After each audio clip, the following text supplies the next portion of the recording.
अस्सलाम वालेकुम नाज़रीन, मैं हूँ आदिल निज़ामी और आप देख रहे हैं मेरा डिजिटल चैनल। नाज़रीन, पाकिस्तान में कोई भी चीज़ देर पा नहीं है, ये एक अलमिया है। एक टाइम था जब पाकिस्तान में एनर्जी क्राइसिस था और कहाँ पे रेंटल पावर और पता नहीं कौन कौन सी चीज़ें, नित नई चीज़ें मुतारिफ होती रहीं। फिर जनाब सोलराइजेशन की जानिब बहुत से लोग बढ़े और आज ख़ुद घरों पे लोगों ने सोलर पैनल लगाकर अपनी बिजली और एनर्जी की जो ज़रूरियात है उनको पूरा किया, जिसके हवाले से गवर्नमेंट पहले तो बड़ा इंकरेज करती रही। टैक्सेस बड़े कम लगाए गए सोलर प्लेटों के ऊपर के ज़्यादा से ज़्यादा लोग लगाएं, बिजली अपनी पूरी कर लें, एनर्जी क्राइसिस से निकल आएँ। लेकिन अब पिछले चंद सालों से हम देख रहे हैं कि जो लोग खुद कफ़ील हुए थे, अपने घरों में खुद से बिजली पैदा कर रहे थे, अब उनको नित नए तरीक़ों से ट्रैप करने की कोशिश की जा रही थी या उनको दोबारा से कह लें कि उनको बर्डन डालने की कोशिश की जा रही थी। बिलाखिर जनाब नेपरा ने सोलर के हवाले से नई जो पॉलिसी है 2026 उसका निफाज कर दिया है। ये आप देखें जी, वज़ीर साहब नाम है इनका, अवैस लगारी साहब, ये सिग्नेचर कर रहे हैं इसके ऊपर।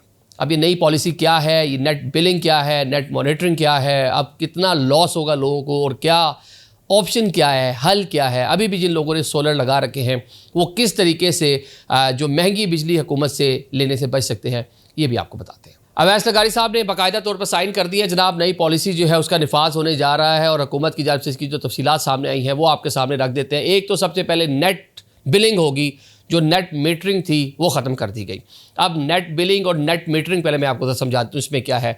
नेट मीटरिंग ये था कि लेट्स सपोज कि मैंने अपने घर पे सोलर पैनल लगा रखा है, मेरी महीने की जो प्रोडक्शन है, जो मैं यूनिट प्रोड्यूस कर रहा हूँ वो 100 है और वो नेट मीटरिंग के साथ जनाब मेरा कनेक्शन मैंने नेशनल ग्रिड के साथ मैं मुंसलिक हूँ।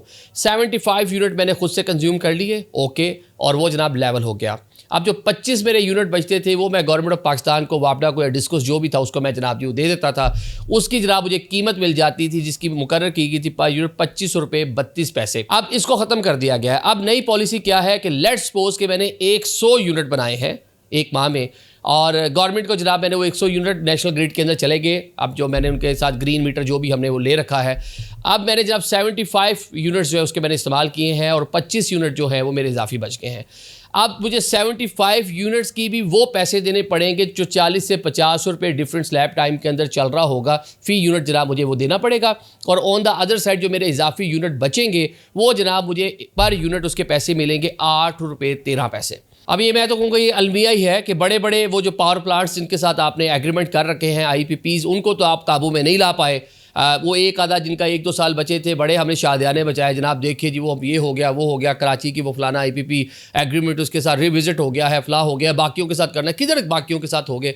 बड़े बड़े मगरमच्छ, बड़ी बड़ी कंपनीज उनके पीछे मौजूद हैं, उनको तो नहीं पकड़ पाए। बिला आखिर आपने किसको पकड़ा? एक आम सारिफ, एक जो गरीब सारिफ है उसको पकड़ लिया। थोड़ा सा मैं मजीद आपको जो नई पॉलिसी है उसके मुताबिक चीज़ें आपको बताता हूँ। मजमूई तौर पर पाकिस्तान में 7000 मेगावाट जो है ऑन ग्रिड जो ग्रीन मीटर या नेट मीटरिंग जिसको साबका आप कह लें उसके ज़रिए लोग मुंसलिक थे। 7000 मेगावाट जो है बिजली बन रही थी, लेकिन ऐसे लोग जो नेशनल ग्रिड के साथ मुंसलिक नहीं थे, बहुत सारी इंडस्ट्री, बहुत सारी जो डे टाइम में लोग काम करते थे, उन्होंने अपने सोलर लगा रखे थे, खुद ही अपनी जगह प्रोडक्शन करते थे, खुद ही कंजम्पशन, मतलब कोई स्टोरेज नहीं, वापडा से कोई ताल्लुक वास्ता नहीं। उनके बारे में बताया जाता है कि 13 से 14,000 मेगावाट वो बिजली प्रोड्यूस करते हैं। तो अब ये हुकूमत को कह लें कि एक बर्डन फील हुआ कि जो हम महंगी बिजली खरीदी जा रहे हैं, जो हमने एग्रीमेंट किए हुए हैं, जो रिविजिट हम कर नहीं पा रहे, पीछे ताकतवर लोग मौजूद हैं, तो बिल आखिर अब क्या करना था? बिल आखिर जनाब आवाम पे मलबा डालना था। अब इसका हल क्या है? आप इसे बच किस तरह सकते हैं? जैसे 13 से 14,000 लोग नेशनल ग्रिड के साथ मुंसलिक ही नहीं है, आपने भी वही करना पड़ेगा आपको। आप बैटरी सिस्टम की जानिब जाना पड़ेगा आपको। आप अपनी एनर्जी जो है, आप जो बिजली प्रोड्यूस कर रहे हैं वो घर में स्टोर करें, घर में इस्तेमाल करें। अब यही एक हल रहेगा। जैसे 13 से 14,000 मेगावाट जो लोग बना रहे हैं और उसको यूज़ भी कर रहे हैं, ये एक हल बचा है। अब अगले कुछ दिनों में बैटरीज देखिएगा पाकिस्तान में धड़ाधड़ बिकेंगी। हर बंदा कहेगा जनाब मैं क्यों अपना एक महंगा यूनिट मैं 8 रुपये की कीमत में हुकूमत पाकिस्तान को दे दूं।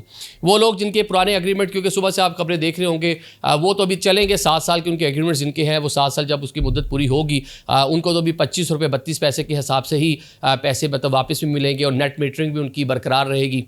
लेकिन ऑन द अदर साइड जो नए सार्फिन हैं उनको 17 रुपये 19 पैसे फ़ी यूनिट के लिए कमी कर दी गई है। 8 रुपये 13 पैसे का फ़ी यूनिट हुकूमत पाकिस्तान उनसे लेगी। और ऑन द अदर साइड मतलब ये देखें 100 यूनिट मैंने बनाए हैं ना, लेट्स सपोज कि वो 100 यूनिट को मल्टीप्लाई करेंगे 8 रुपये 13 पैसे के साथ। 75 मैंने इस्तेमाल कर लिए हैं, वो जनाब 75 जो मैंने इस्तेमाल किए हैं वो मुझे फ़ी यूनिट मिलेगा 40 से 50 रुपये का। उसमें से जो मेरे ये 8 रुपये 13 पैसे के हिसाब से पैसे होंगे माइनस हो जाएंगे। बाकी जनाब जो इजाफी बचेंगे 40-50 रुपये की जो फ़ी यूनिट मैंने लिया हुआ है, मिला के जनाब मुझे बिल वही भारी भरकम एक बिल मेरे सामने पेश कर दिया जाएगा। तो ये कह लें कि गलत है और पता नहीं किस तरह हम लोग पॉलिसीज़ बनाते हैं, क्या सोचते हैं। एक बंदा आता है रेंटल पावर शुरू कर देता है, एक बंदा आता है बड़े बड़े जनरेटर्स IPPs की सूरत में ले आता है कि फ्यूल डालो, फ्यूल फूको, बिजली बनाओ। ये लोगों ने जनाब कुदरती तौर पे जो हमें एक एनर्जी अल्लाह ताला की तरफ से मिली हुई थी उसको हम यूटिलाइजेशन, सूरज की रोशनी से बिजली बना रहे थे।